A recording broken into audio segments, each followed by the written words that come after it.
Dzień dobry, Artur Czesak, językoznawca. Wypowiedź, która mogłaby się pojawić na Kongresie Kultury, ale się nie pojawiła, ponieważ na ten kongres nie dotarłem. Postaram się więc w ciągu 5 minut powiedzieć parę słów o sytuacji językowej Śląska, czy też nowości sytuacji językowej Śląska. Regiony takie jak Śląsk postrzega się jako konserwatywne i statyczne. Także ich język jest opisywany toposem archaiczności, pradawności, staropolskości.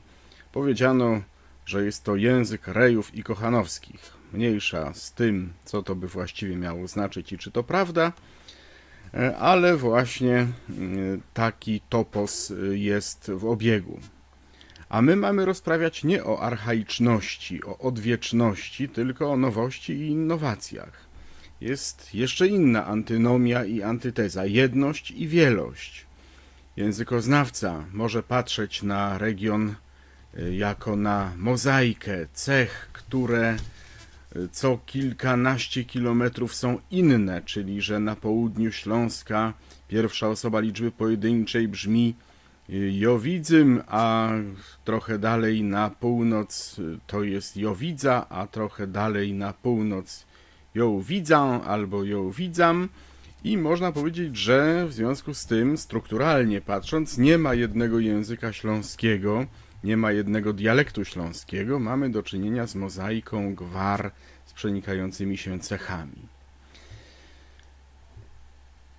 Archaiczność, statyczność czy zmiana? Pragnę poczynić zastrzeżenie, że to co nowe śląskie czy nowośląskie, bo ja od paru lat mówię konsekwentnie o tym, że powstaje język nowośląski obok istnienia tych formacji konserwatywnych.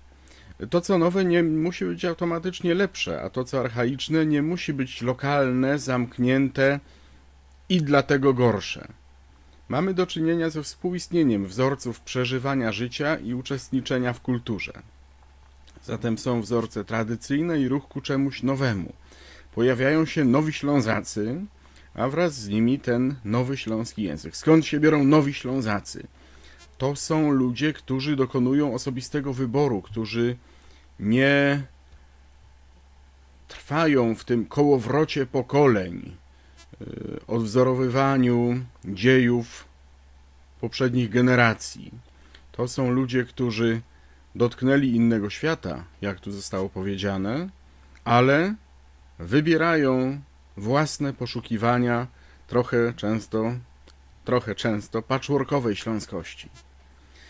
Nie mamy też do czynienia z pytaniem o przetrwanie bądź zanik archaicznej mowy tubylców, narzecza przegrywającego z naporem cywilizacji.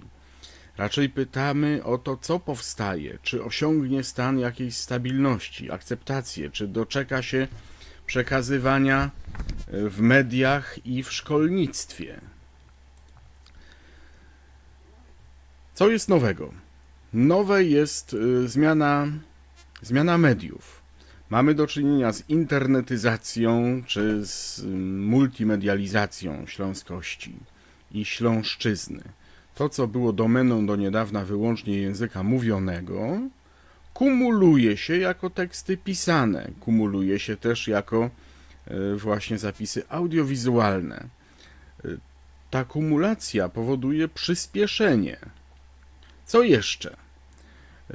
Skoro nie ma automatycznego, bezrefleksyjnego przekazu międzypokoleniowego, to bardzo często ci nowi Ślązacy, ci entuzjaści, neofici śląskości nie mówią w sposób naturalny po śląsku, a to jest takie poletko, które językoznawcom mówi: oho, dokonuje się skok innowacyjny, zerwanie ciągłości, czyli mamy teraz do czynienia z mnóstwem wyrównań analogicznych, czyli na przykład skoro w archaicznej śląszczyźnie było sumsiot, ale ida do sumsiada, to teraz w komisorzu Hanusiku na przykład widzę, że są sumsiody, a nie sumsiady. I to znaczy, że czy to jest zły język? Nie, to jest właśnie innowacja. Na to patrzą językoznawcy i właśnie widzą w tym coś naprawdę nowego. Ten jeden przykład może wystarczy, przykład językowy. Co dalej? Powstają tłumaczenia, liczne wydawnictwa, choćby wydawnictwa Pietra Długosza, zostały wymienione. Tłumaczenia rozwijają język, poszerzają jego zakres gatunkowy. Wspomnijmy o tłumaczeniach technicznych, czy też lokalizacjach, to znaczy, że mamy po śląsku gry, po śląsku menu telefonów komórkowych, smartfonów, po śląsku Facebooka, pełnego właśnie tych form innowacyjnych, które można nazwać nieprawdziwie śląskimi, czy nietradycyjnie śląskimi, ale one należą do przyszłości, czy one tworzą tę przyszłość. Mamy dyskusje prasowe. Możemy powiedzieć, że nieodwzorowywane są też pewne wzorce etyczne, czyli mamy śmiałe łączenie śląskości na przykład ze światopoglądami niereligijnymi, nietradycyjnymi pod tym względem,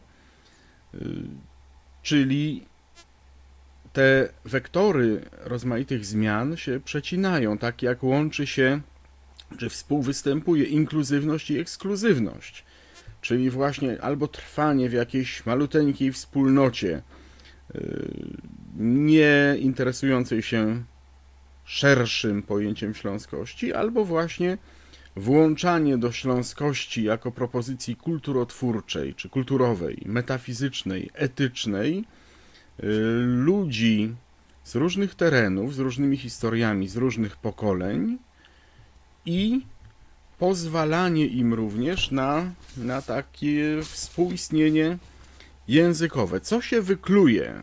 Czy powstanie jakiś właśnie język śląski jeden nowy, ze spójną gramatyką?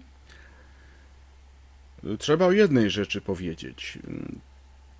Ten ruch śląski językowy się deterytorializuje. To znaczy, że właśnie te rezydua gwar śląskich trwają sobie od powiatu kluczborskiego po tak zwane Zaolzie z północy na południe, ale język tej literatury, język śląskich mediów staje się taką kombinacją, takim nową mieszanką z przewagą cech, nazwijmy to umownie, katowicko-rybnickich.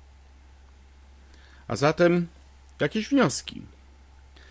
No i co jeszcze? I że folkloryzm nie jest jedynym sposobem trwania czy budowania śląskości. Równie dobrym jest pisanie bloga czy działanie w sferze post-etno-designu, że się tak wyrażę. Wnioski.